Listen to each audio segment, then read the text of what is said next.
Africa. As you know, we've been carrying the global culture on our backs for decades. The music, they copy it. The fashion, they remix it. The slang, they borrow it. The dances, they rehearse it like it's a final exam, right? But now something new is happening, something that the world didn't expect, something Africa didn't ask for permission for. Ghana made a major leap in the global animation industry, and Disney just came looking. So, not with charity and not with pity, not with their usual diversity initiative, they came because Africa's storytelling is finally too powerful, too creative, and too technically advanced to not try to profit off of. And if you're interested in more Africa First stories like this that the West often ignores, please don't forget to like, comment, and subscribe because of Mr. Empower TV. We don't chase the headlines, we chase the truth behind them. So Ghana didn't just join the animation industry, they became the new talent pipeline. So this is the moment that Africa stopped waiting for representation and started exporting imagination. Let's check it out. The video we just watched, the animation we just watched, what goes into that?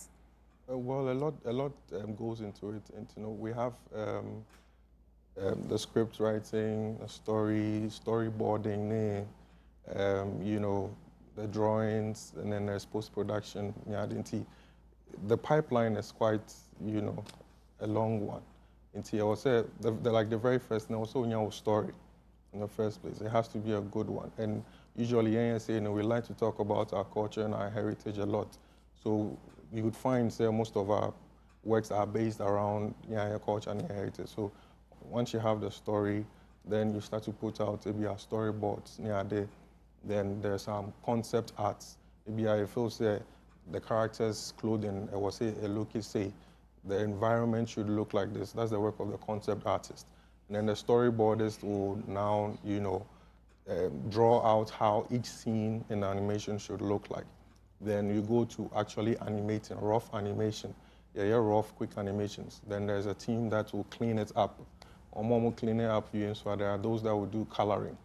After coloring, then you add lighting, compositing, and it's quite a lengthy pipeline. So Jesse is a 2D, 3D animator. About what 2D, 3D animator is about training in one sana.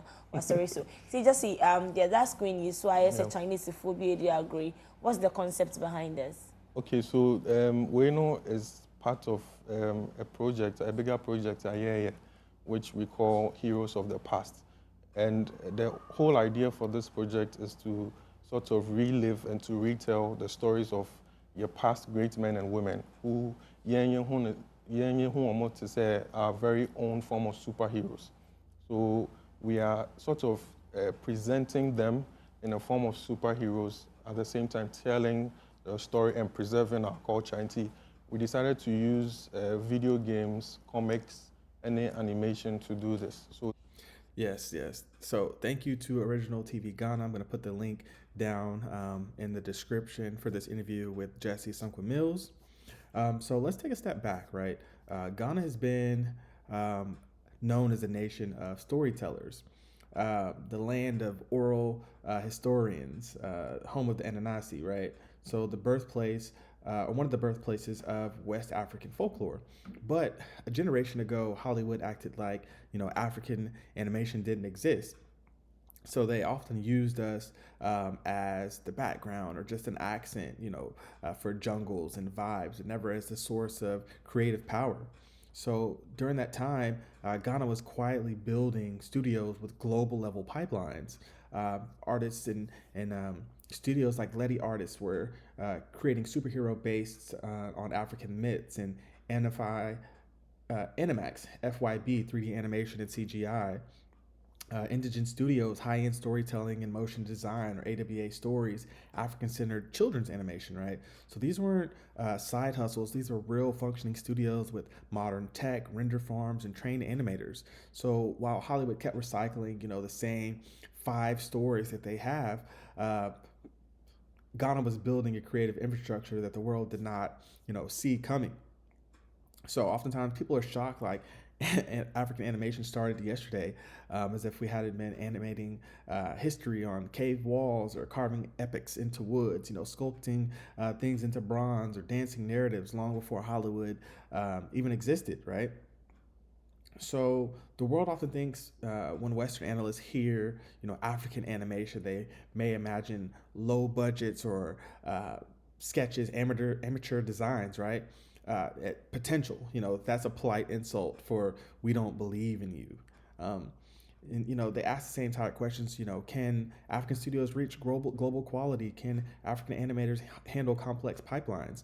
But what's actually happening is African artists have been working in global animation for years quietly. Ghanaian artists design assets for global brands. If you didn't know, Nigerian animators contribute to major films anonymously, and Kenyan CGI teams do VFX cleanups for Hollywood.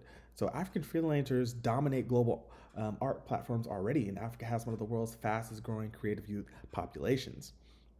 So a skill has always been here, but the credit has not. Speaking of those anonymous works that have been taking place. So Disney didn't come to Ghana out of generosity. They came because Africa is producing talent the global industry can no longer deny, and they want to profit off of that, right? So the proof is Disney's African created series Iwaju. So it was built by Kugali Media, a studio co-founded by Nigerian and Ghanaian creators. Represents the very first time Disney has handed a major animated project to African storytellers. So this matters because it's not about cartoons. This is a story or a narrative about sovereignty, right? So for centuries, outsiders told African stories. And today, Africa controls the characters, the mythology, the visual identity, the writing, the cultural logic, right? So the intellectual property as well. So this impacts economics. So animation is a $400 billion industry. So the rise of Ghana means jobs for animators, writers getting global contracts, voice actors finding international roles, text transfers to local studios, right? So Ghanaian companies joining global production chains and young creatives choosing animation over migration. So this isn't visibility, this is money, real money flowing into African pockets. And the cultural impact is huge. So, for the first time, African children will watch African heroes, African mythologies, African cities, African future worlds and values, not as side characters and not as stereotypes, but as cultural consultants and as the main story. So, this representation here isn't cosmetic, it's representation as psychological armor. And then the diaspora impact. So, Africans in other countries, the Caribbeans, in America, Brazil, have waited for African worlds that look and feel authentic. So now these worlds are coming directly from the continent. So the diaspora has been waiting for this kind of cultural homecoming, right?